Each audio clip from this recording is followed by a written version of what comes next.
Great. It looks like we can go ahead and get started. Hello again. My name is Kira Sobers, and I'm the Media Digitization Manager at the Smithsonian Institution Archives, part of the Smithsonian Libraries and Archives, where we collect, preserve, and share the history of the Smithsonian Institution. On behalf of the Archives, it is my pleasure to welcome you to today's program and the third installment in the Smithsonian 175th Film Fest, Films from the Smithsonian Institution Archives. Before we get started, I want to gratefully acknowledge the Piscataway people on whose ancestral homelands I live, as well as the diverse and vibrant Native communities who make their home here. I encourage everyone to learn more about the historic and current Native communities in the area that you call home through your local museums and centers, as well as the Smithsonian's National Museum of the American Indian. And now for a few details about how all of this will work. First, we will screen 3 films from the early days of the Hirshhorn Museum and Sculpture Garden. Following the films, Jacqueline Protka, the current branch librarian for the Hirshhorn, will interview Anna Brook, the founding librarian for the Hirshhorn, and then the pair will answer any questions from the audience. Note that the chat box is where we'll be communicating with you throughout the program and where we'll post links there as they come up in the discussion. If you are having technical problems, please send a private chat to either myself, Kira Sobers, or Emily Neckrish, my co-coordinator today, and we will try to help you out. If you have any questions throughout the program, we encourage you to put them in the Q&A box and we will answer them towards the end of the program. We hope you will join us next month for the 4th installment in our Film Fest. The program will take place on November 18th from 5 to 6 p.m. It will feature a screening of the film Yesterday's Tomorrows, Visions of the Future on Film, featured in a 1984 National Museum of American History exhibit, followed by Smithsonian Libraries and Archives conservator William Bennett exploring the topic of retrofuturism as we get excited for the Smithsonian's upcoming celebration of future-looking innovation in Futures, the inaugural exhibition of the newly reopening Historic Arts and Industries building. You can find the link to sign up for the program in the chat. Due to copyright of the film, this program will not be recorded and posted on our YouTube channel later. And now for today's program. The screening today will feature 3 films from the early days of the Hirshhorn Museum and Sculpture Garden. The first film clip features President Lyndon B. Johnson, Chief Justice Earl Warren, Secretary S. Dillon Ripley, and founding donor Joseph Hirshhorn symbolically taking shovels to the ground at the Hirshhorn's groundbreaking ceremony in 1969. The second clip takes place more than 4 years later as Joseph Hirshhorn makes remarks at the opening dedication of the museum in October 1974. Finally, the last film shows views of the museum in its opening year as Joseph and Olga Hirshhorn make a visit to the completed building. The first and last films are silent, and our guest speakers today will be providing commentary about notable people and places throughout. Now, without further ado, I'd like to introduce you to today's presenters, Jacqueline Protka and Anna Brook. Jacqueline is the branch librarian for the Hirshhorn Museum and Sculpture Garden Library, which specializes in international, modern, and contemporary art. She has been with the Smithsonian since 2016. Prior to joining the Smithsonian, Jacqueline was the reference librarian for interlibrary loan at the National Gallery of Art, the assistant library director at the Corcoran Gallery of Art and Design, and the reference assistant at the Frick Art Reference Library. She has an MLIS from Pratt Institute and a BA in Art History from the College of William and Mary with classes from Oberlin College. Anna Brook is the founding librarian of the Hirshhorn Museum and Sculpture Garden Library, where she worked until her retirement in 2016. She has also served as a Smithsonian representative and tour manager on several trips to Italy for Smithsonian Associates tours. Anna has a Master's of Arts in Art History from American University and a BA in French and Italian Literature from UC Berkeley. And with that, we will play the films.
Hi, everyone. This is Jacqueline. And we're just going to point out a few people that we're seeing here. So there's Joseph Hirshhorn and his wife, Olga Hirshhorn, Chief Justice Earl Warren,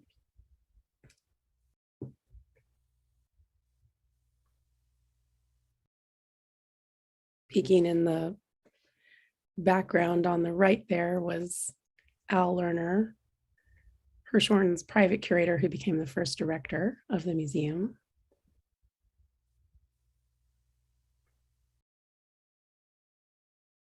And that's Dylan Ripley, the secretary of the Smithsonian.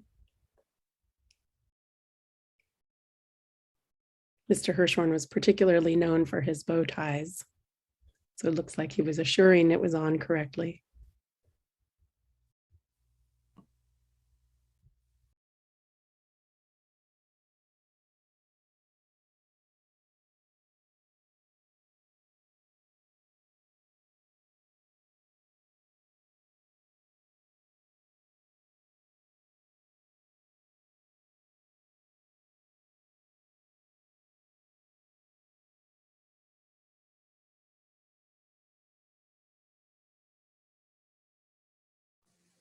I think that's Lady Bird Johnson there in the fur coat.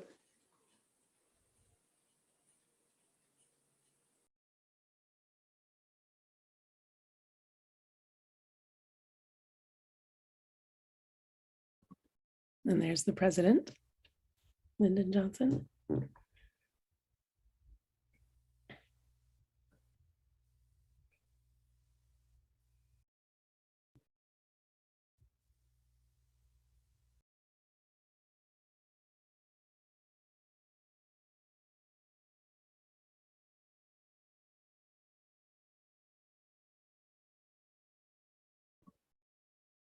One of our archivists, Pamela Henson, is just chiming in on the chat to confirm that's Lady Bird.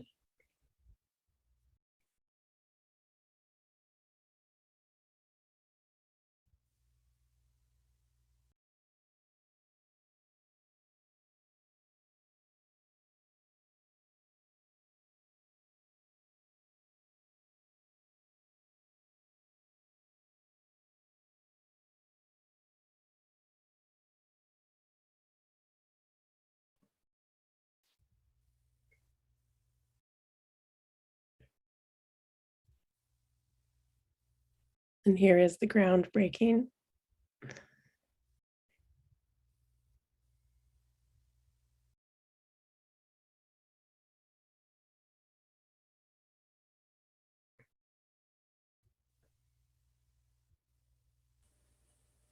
And the shovel is in the museum collection.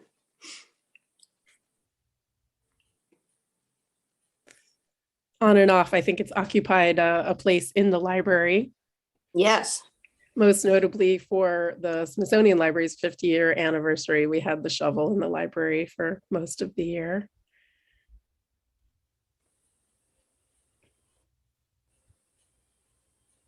Joseph Hirshhorn, noted often for his stature, had unfortunate contrast of standing next to a group of incredibly tall men. I think Lyndon Johnson was about 6'4".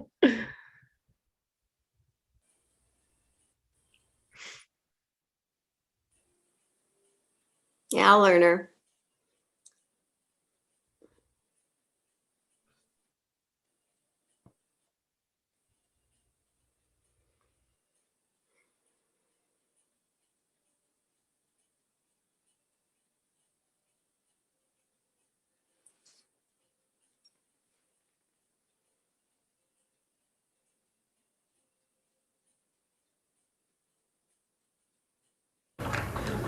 Appropriately enough, a case of what appears to be champagne has just been produced for the next speech, because the next speech, which I assure you will be more than an hour and a half long, and this nice warm evening, is being delivered by our new, dear, and great friend, through whom all of this has happened.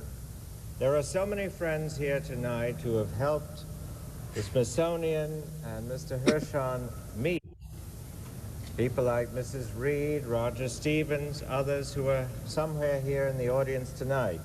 There are so many people here in the Congress who have helped and been faithful to this trust of many years ago.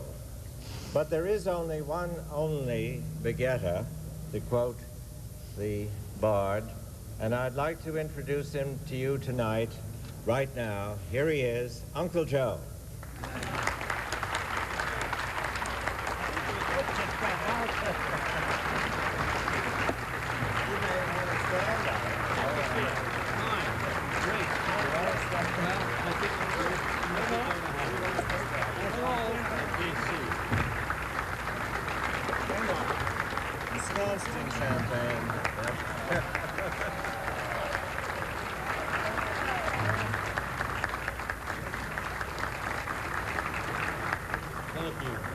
Thank you, thank you.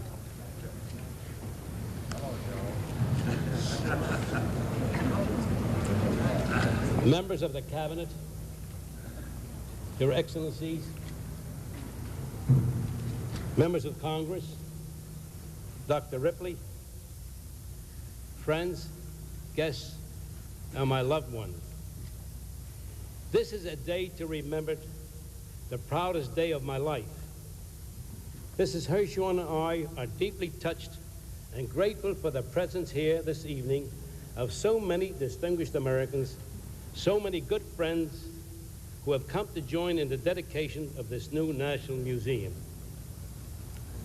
When I began to collect art in 1917, I certainly did not dream that it would lead to this, that I would be so honored for something which has given me great joy and meaning to my life over the past 55 years. Collecting contemporary art was once considered a questionable practice, not, mind you, buying old masters. That was always respectable and sound. But acquiring modern art, or what was called modern art, was thought to be something of a curiosity, if not a little eccentric. It was considered fantastic to suppose that contemporary American art could ever achieve international significance. I always believed in my heart that American art, like our nation itself, had a spirit and a vitality that would one day affect and influence art all over the world.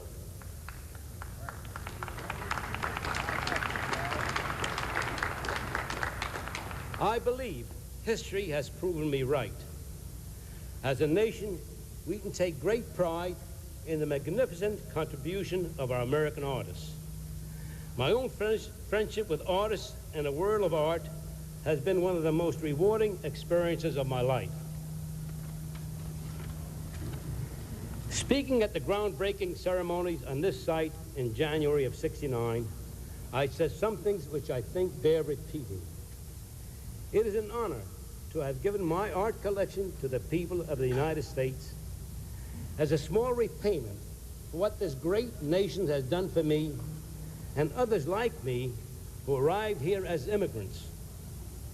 We Americans are a great, generous, and kind people, and I am proud to belong to the family of Americans. I was 6 years old when my mother brought me here from Latvia. I'm thankful to her, and I hope she is here in spirit. What I accomplished here in the United States, I could not have accomplished anywhere else in the world. I want to express our deep debt of our great departed President Lyndon B. Johnson, whose interest and encouragement made tonight's dedication possible. He was concerned with our nation's cultural life and had at his side a remarkable and charming lady who helped him to accomplish his goals. Mrs. Johnson has created her own museum without walls, a blossoming tribute to the beauty of our national capital.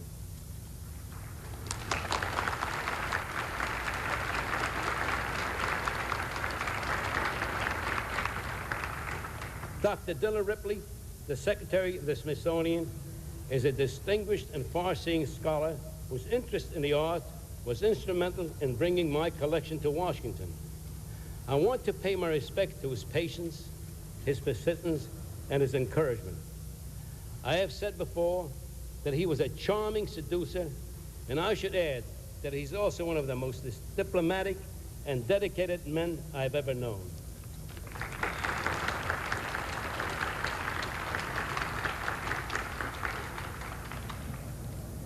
There are many others who deserve our thanks. Roger Stevens was the first to speak to me regarding a museum in Washington. He was spending the weekend with Mrs. Josephina Reed in Greenwich, who brought him over to meet me and to see our paintings and sculpture garden. His untiring efforts in behalf of the arts have earned him the respect and gratitude of all our citizens. Abe Fortas, that wise and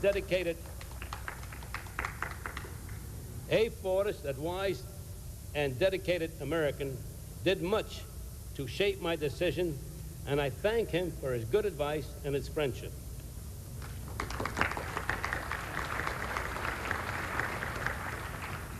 James Bradley helped me work out all the details of this gift to the nation, and I'm grateful for his generous and good counsel. My attorney and friend Sam Harris was a key person in bringing my collection to Washington. I am indebted to his wise guidance and encouragement.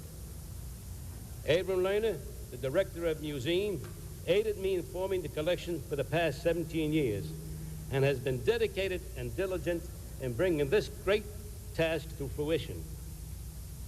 Gordon Bunshaft, with vision and skill, has created an exciting and unusual building of architectural distinction.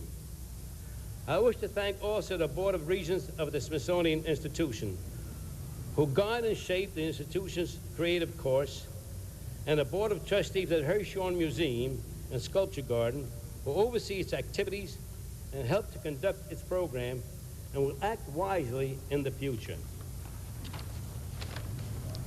And last, my wife Olga, who gave much of her time and love to the collection in Greenwich.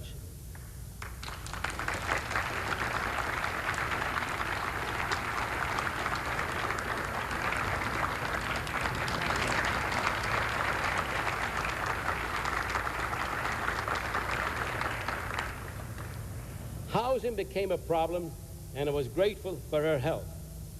She took complete charge of the many tours, arranging for over 100,000 people to see the collection during the past 12 years. It is an enormous satisfaction for me tonight's ceremony that marks the beginning of the museum's dedication to public service. I know that it will become a showcase for the widest range of the contemporary artistic expression, and I deeply hope that other benefactors will be moved to participate in its continued growth through the years.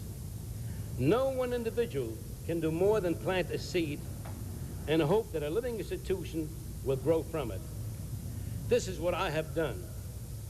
As the Hirshhorn Museum becomes an ever greater educational and cultural asset to the nation, its effect will be to help all our people benefit from the profoundly civilizing influence of art on our lives. Thank you.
Now we're seeing the visit of Mr. Hirshhorn and Olga Hirshhorn to the museum in the year that it opened. That's the FAA building in the background on Independence Avenue.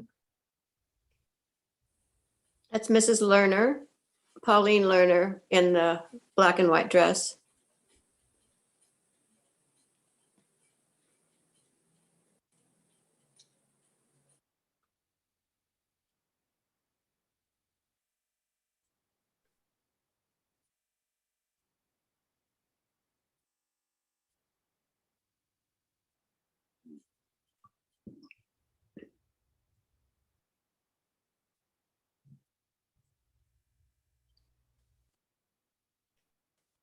This is in the lobby looking out on the fountain.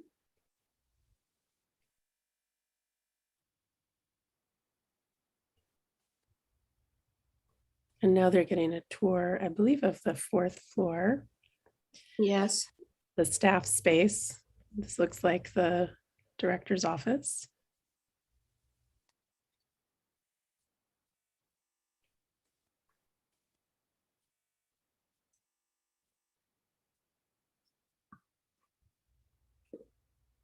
That's Cynthia McCabe in the white dress.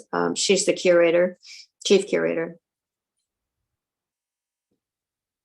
That's them peeking in to see the library.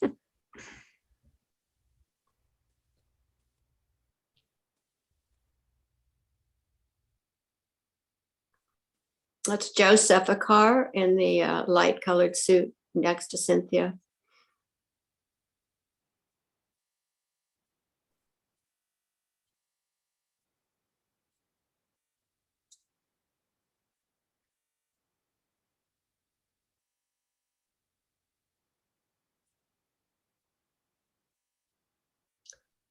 That's Doug Robinson, our registrar on the left.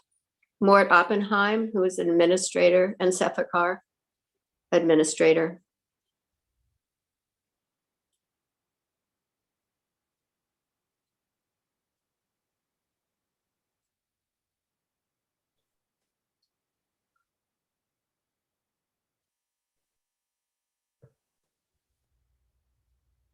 George Singley on the left, Hal Polly with the red scarf, Arthur Courtmanche in the white shirt with glasses, and Jerry O'Connor.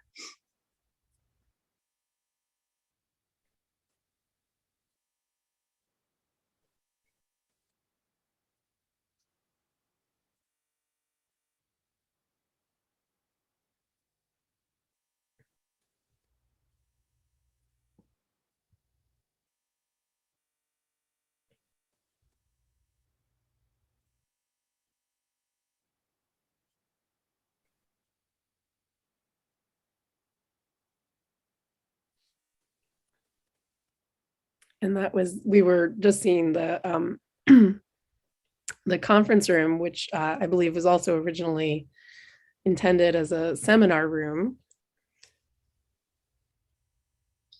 to assist with the study of art.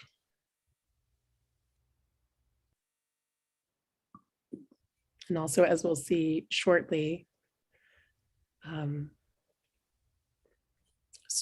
art storage on the 4th floor as well. So That's the building manager in the plaid jacket, Keith, and then Cheryl Drake in the back with the green jacket, and Francie Waltz with the red sweater.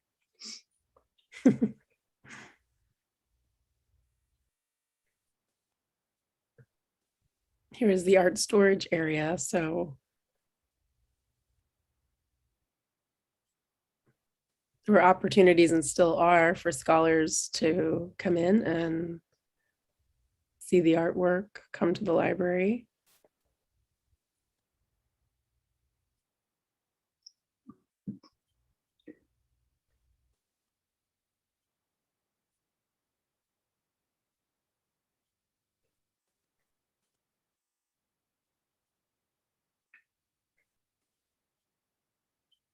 Now we're moving into the gallery floors on the 2nd and 3rd level.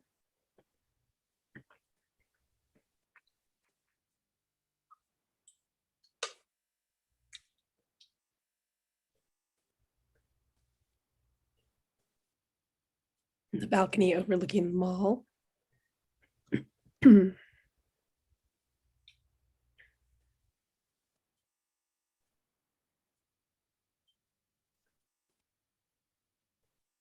The original design of the garden, which was relatively spare.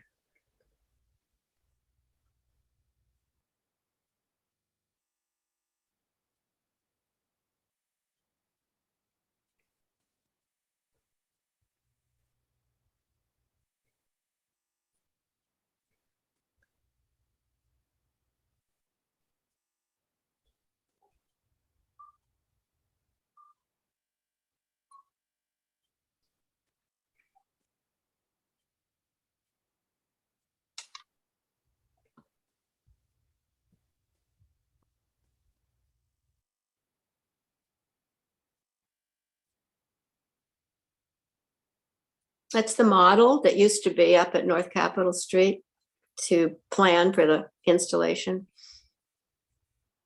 And Henry Moore. It's Lee Axe, the conservator, and Jerry O'Connell.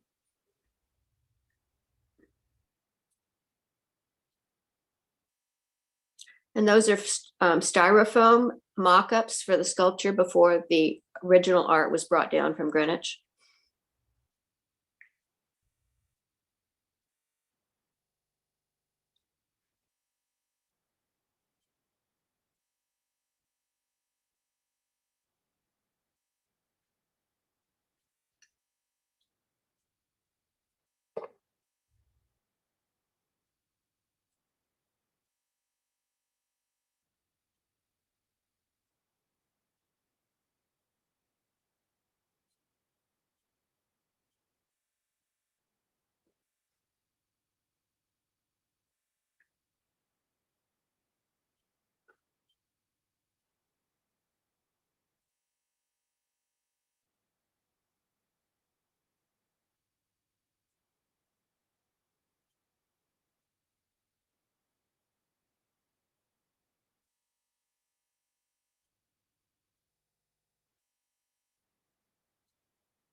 Well, that was great to be able to see that. And thank you so much to our Smithsonian Institution Archives for arranging that treat of getting to view those videos.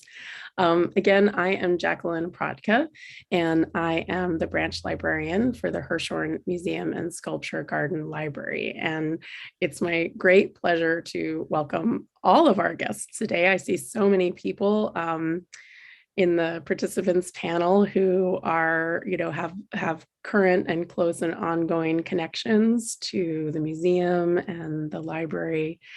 And then it is my special pleasure to introduce our librarian emeritus, Anna Brook. Thank you for joining us today, Anna. And I love that you've got the Robert, Indiana opening poster behind you. Do you want to tell us a bit about that? Well, it's a treasure. There were 4 posters commissioned for the opening and sold by the Smithsonian Associates, and the staff had some. Great. Well, today we're kind of talking about that we're celebrating the 175th anniversary of the Smithsonian. And so we're looking at the earliest days of the Hirshhorn. So tell us a bit about how you became the Hirshhorn librarian, the founding librarian. Well, we were in New York. We were in a brownstone office building. We didn't have, it was actually an apartment. And I was taking a class at Columbia and looking for a job. And there was an opening at this Hirshhorn Museum, which of course didn't exist. And they were looking for someone with Romance language experience, knowledge. And I knew French and Italian because I'd lived in Europe. And so I applied, and they, my office was in the kitchen of the brownstone next to the refrigerator. And there were maybe 11 of us in the office on 2 floors. And then there were about 5 people down in the warehouse on 23rd Street, Morgan Manhattan warehouse. So there were only maybe 20 total staff members. That must have taken a little to get your head around working for a museum that didn't even exist. But of course, we, as the Smithsonian has continued to grow, we've had many librarians who have been in that position. So how large was the original library, and how involved were the Hirshhorns in creating the collection? Did they donate any books to the library? Yes, Joe Hirshhorn had a small collection of books, and the camera work collection set of camera work that we have came from him. And Olga Hirshhorn was very generous in giving material to the library. She always saved invitations and exhibition catalogs, so they were generous. But when I arrived on 65th Street, there were maybe 30 books. It was all uncatalogued, just books that had been purchased for the research on the opening exhibition. And there was no classification system. So I had to decide what classification system to choose. And I selected Library of Congress, but the Museum of Modern Art had its own system that was based on the telephone dial. And the Metropolitan Museum of Art Library had another system that was also not standard. So it was, art libraries were a little bit peculiar. Yes, I love that MoMA had a system based on the telephone dial. It sounds very Dada to me. So what was the focus of the library in the start? What did you collect, and how did you grow the collection? What type of material were you focusing on? We had material in, obviously in European languages, because a lot of the collection was from European artists. We were supporting the research on the collection. So any artist in the collection, we should have information on. And the opening exhibition was very large, and that catalog is 900 pages. So that was a lot of research going on at that time in preparation for the opening. And we got a lot of gifts from galleries and from artists. Exhibition catalogs are unique to art libraries. They aren't common in, say, Library of Congress. So they were, and we got a lot of material free. Mm-hmm. Yeah, there are wonderful objects and items throughout the collection that are personally inscribed, from artists to Joseph Hirshhorn and or Olga Hirshhorn. Joseph, the Hirshhorns, both of them had really close connections with artists. Can you share what you know about some of those relationships? Well, Joe and Olga had a house in Saint-Tropez near where Picasso's house was. And so Joe and Olga became friends with Picasso, and Picasso and Joe were about the same height. And there's some charming photographs of their dancing, and he's wearing Picasso's jacket. And I think Calder was up in Paris. So they were seeing other artists in Europe at that time. And collecting contemporary art meant that Joe could go visit the artist studio. He was a patron. He would support artists like de Kooning and Elchimius, and he enjoyed the friendships of artists. That's wonderful. And it's been, there we go. Thank you. There's one of the pictures of Joseph and Picasso. And I think they had great times vacationing together. And excuse me. So you mentioned growing the collection through gifts. One of the ways I know you grew the collection was through a very active exchange program, museum publication exchange program. Can you tell us a bit more about that? That was also a unique way for art librarians to exchange publications without any paperwork. We would send all of our publications, our catalogs, say maybe 4 or 5 a year, to all the libraries on our exchange list, MoMA and the Guggenheim and the Whitney, wherever we wanted our catalogs to be. And they would likewise send all their catalogs to us. So it was very efficient. And unfortunately, then it ended. Yeah, it is. We are still trying to continue that as a program today, but the Hirshhorn generously still provides catalogs for us to exchange. And it's a great way for us to particularly still engage with museums in Europe and Asia, but it is a dwindling practice. So we'll have to rethink how we approach some of that, but it's a really great opportunity to forge relationships and connections with museums and their libraries all around the world. And it fosters connections for interlibrary loan, where we at least lend each other things as well. So it's really a wonderful networked way of operating within the art library world.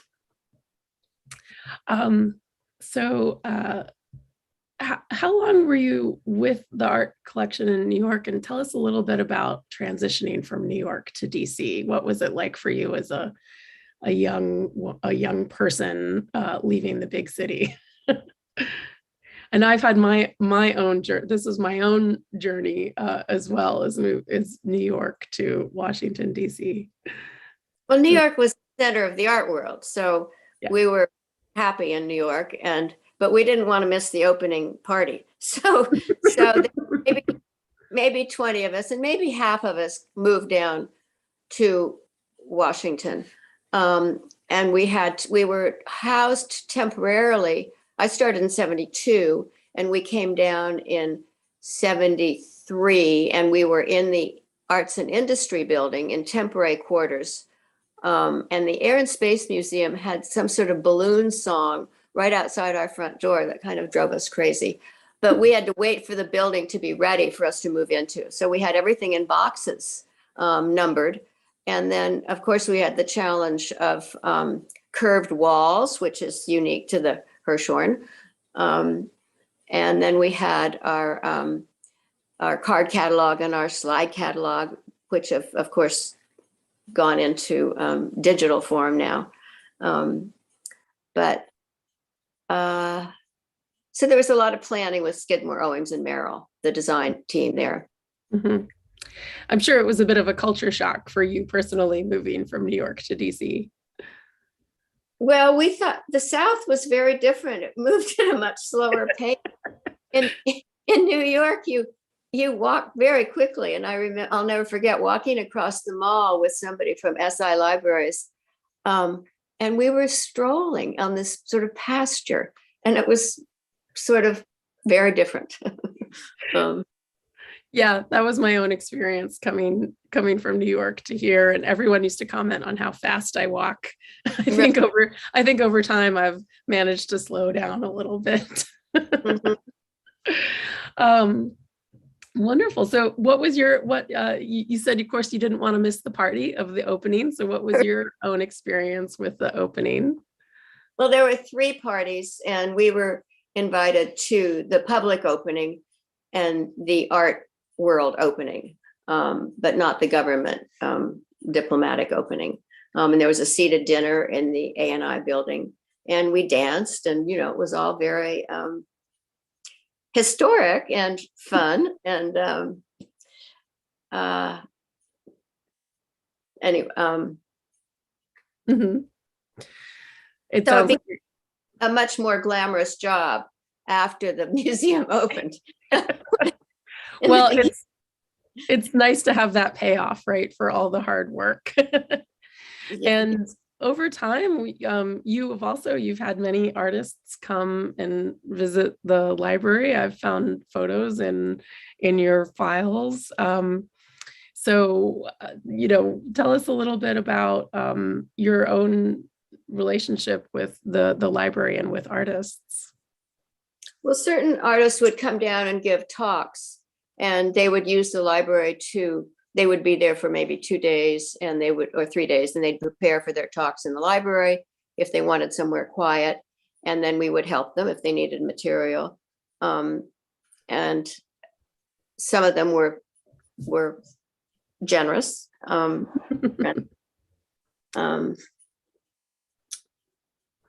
know we've found photos of Vito Acconci. I think that was one of the most recent visits right before you and I changed places. And we still continue to welcome the artists as they come for programming at the Hirshhorn. And it's always nice when they can come in and see their own books and be able to use and prepare in the space. Well, we were the Contemporary Art Museum in Washington, and we were also the first contemporary art book collection. So a unique spot. And in a way, I guess you still do, because you have material that's not standard. And especially the small brochures, the publications that are maybe sometimes in a vertical file, the fold over pamphlets that the Hirshhorn also published, directions brochures. For young artists, they're very important for research on the history of exhibitions and the provenance. Yes, absolutely. And we're still, as you said, the probably sole library in the National Capital Region that is solely dedicated to international modern and contemporary art. And the collection is so strong. From your bibliography skills, you're a voracious collector and able to hunt down so many of these small, wonderful exhibition pamphlets. In addition to our book collection, we have over 200 linear feet of artist files, ephemeral materials, and I can see through the record your hand in all of it and your correspondence with institutions around the world. What was your role in, you yourself seemed to contribute a large research role and support role to the museum. You contributed to many of the exhibition catalogs. What was your role in supporting the research and the curatorial efforts? You and I have often talked in our conversations. Anna has been a tremendous support system for me as I have assumed this role. You're very dedicated to the art, and you had the opportunity to contribute that. Can you tell us more about that, about the research that you yourself did and your own interests? My boss was the chief curator in the beginning, and so I was part of that department. They asked me to do bibliographies and biographies and exhibition histories for some of the publications. So that was a research project that was actually a wonderful way to use the library and also to know what strengths we had or needed to improve on. So now that I don't think, then later an intern or someone else would do the biography. But actually, see, I would go to studios. I went to Roger Brown's studio to look through his papers, and Friedel Zubas up in Cambridge to do research. And some of those artists, saved everything. So it was just wonderful to be able to be with them and see what they had in their collections. And then it comes full circle because we've had the Zubas Foundation and estate, contact us within the last few years for help and doing research into the artists. So it's lovely to hear about that full circle. Well, I'll end my portion, then I'll turn it over to our participants of just saying there are so many amazing items in the library and in the collection, and I know the answer to this, and so I'm already chuckling. But do you have a favorite? Joe Hirshhorn always said he didn't have a favorite work of art. They were always his children. And I sort of feel that way about my library. They were all my favorites. Mm-hmm. Yeah. Thank you. Kira, I'll turn it over to you oh, sorry to interrupt, Anna. Go ahead. No, thank you. So if there are any questions, we can answer them. Yeah. Thank you both so much. This was very incredibly interesting to me, and especially the commentary during the films. But Jacqueline, you actually provided me the perfect segue to a question that I had. What drew both of you, for each of you, what drew you to become an art librarian? Anna, I'll let you go first. I fell in love with art in New York. I wanted to work at MoMA, but they didn't have any openings. So I ended up at the Hirshhorn. But I was not an art major in college. What about you? Oh, yes. I was inspired to follow art history by actually a high school history teacher who, we love our teachers, right? And she so adamantly and diligently prepared all of her lectures with visual supplements. So every lecture was attended by history, large history paintings and portraits and political cartoons. And it just, as a very visual person, it made it all come to life for me. So I knew I wanted to pursue art history.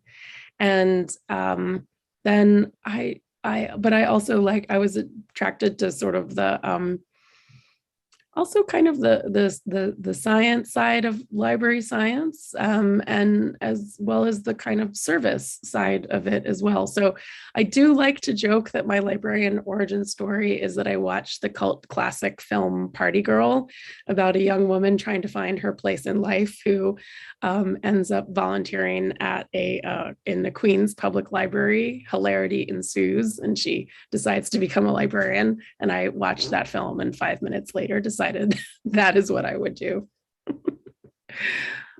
And here I am now. That's amazing. I love that story. So Jacqueline, do you have any favorite items in the collection?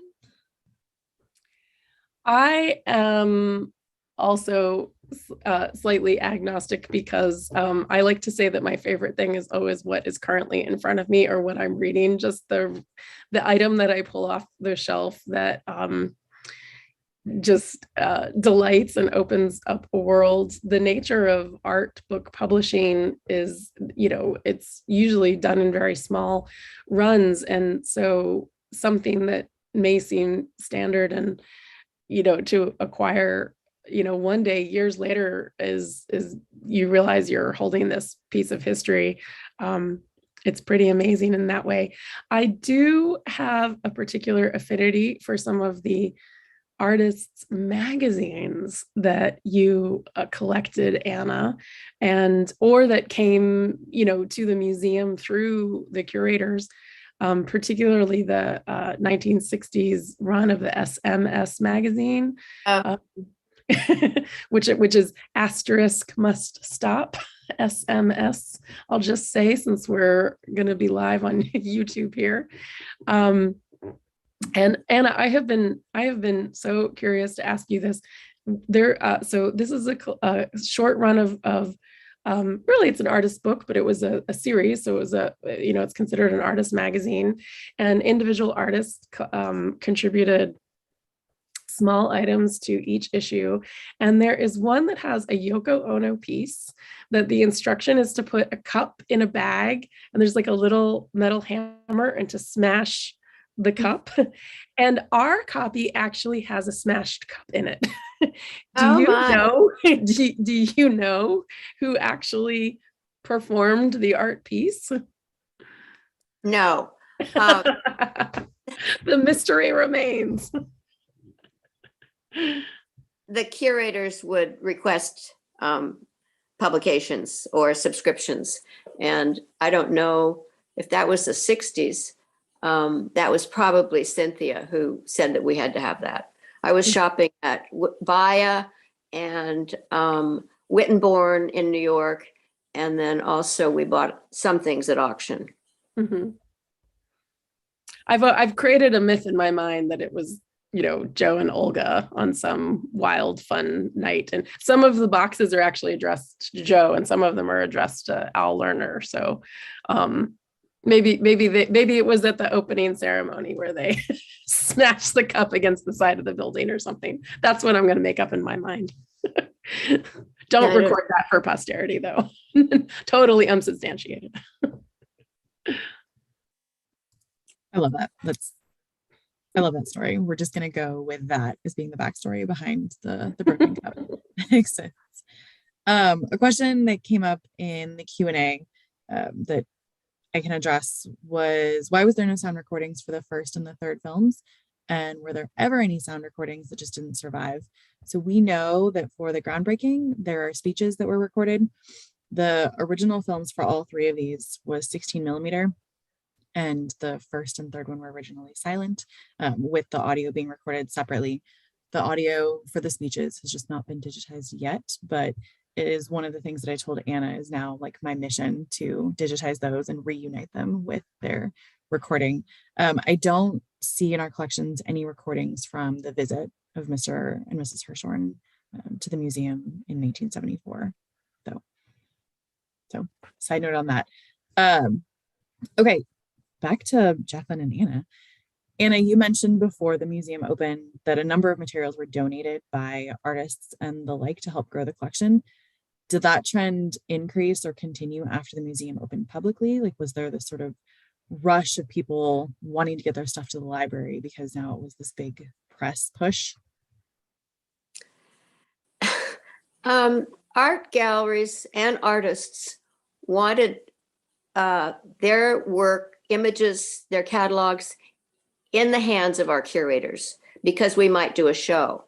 And so they were very generous and eager to donate to the library. Sometimes the catalogs would go directly to the curator, and then the curator would give it to us. Or to the director. The director got piles of material. And then pass it. Yeah, and that still continues today. So a lot of the library does grow from the generosity of people who contribute material. And so we do always appreciate when galleries or artists collaborate with us to grow the collection. And often people are very generous that if we reach out and explain that we're having a show, once it's confirmed that it's happening, people are very generous with that kind of thing. That's awesome. Another thing that came up on the chat and sort of a follow-on question to that, the Hirshhorn Library has only had 2 librarians since 1974, which is amazing and so cool to have all of that institutional history in one place at the moment. Can you talk more about the library staff and how it has changed or grown over time? So there's been, of course, it's me and Anna as the branch librarians, but there have been many people who have supported the library as staffed technicians and interns and fellows and volunteers. So Anna, do you want to talk about when did you first get some assistance? When we were in the A&I building, finally, they let me have an assistant who was Martha Ward, who now is an associate professor at University of Chicago. She got her PhD in art history at Johns Hopkins. So she's my star technician. And she was great. And then we usually had somebody, who majored in art history, who was just out of college. and sometimes we'd have one or two. Jody Mussoff is an artist who was an assistant for me and then moved over to SI Libraries, since retired. But I think I've supplied several technicians to SI Libraries.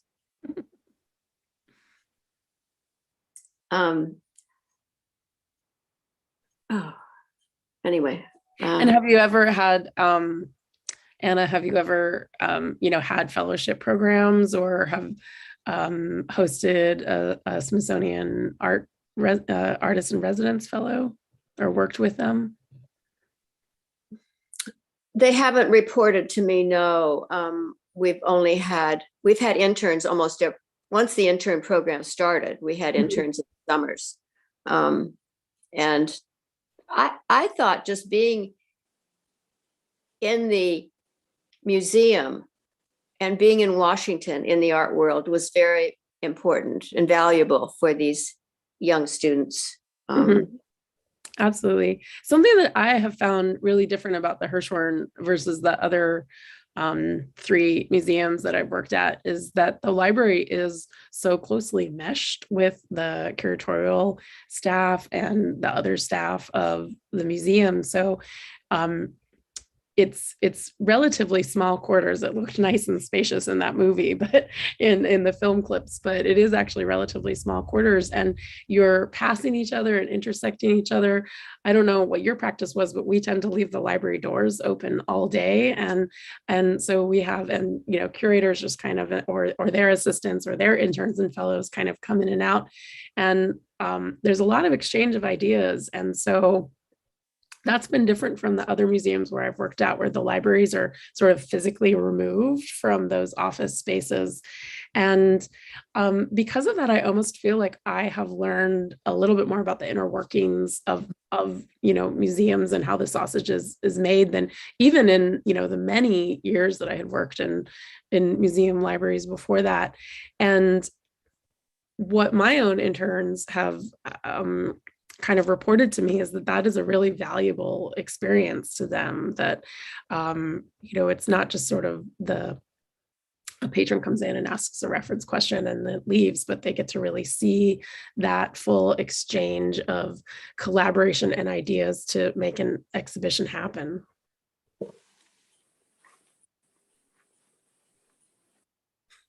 I think that sorry, Anna, I don't mean to cut you off. I think that is a great transition and stopping point. Thank you both so much. And also answers sort of another question that I had in my mind about Anna. It was so impressive, the number of people in the visit video that you were able to name from the various parts of staff and their duties. And I think what you were saying, Jacqueline, about the library being embedded in the museum and having that additional interaction with staff that way sounds like it probably really helped with being able to identify these other colleagues at the museum, which was fascinating. I'm going to take this recording and add all of that to our cataloging information now. So thank you for that. So thank you both so much for doing this and for being here and for presenting. It was incredibly interesting and fascinating to me. Sure. Thank you. It's been a pleasure, Kira. And thank you again, Anna. Thank you all. And thank you to everyone who joined us this month. Just as a reminder, again, next month's will not be streamed on our YouTube channel. So if you would like to watch that film, you do need to sign up for the Zoom, and that is available on our website.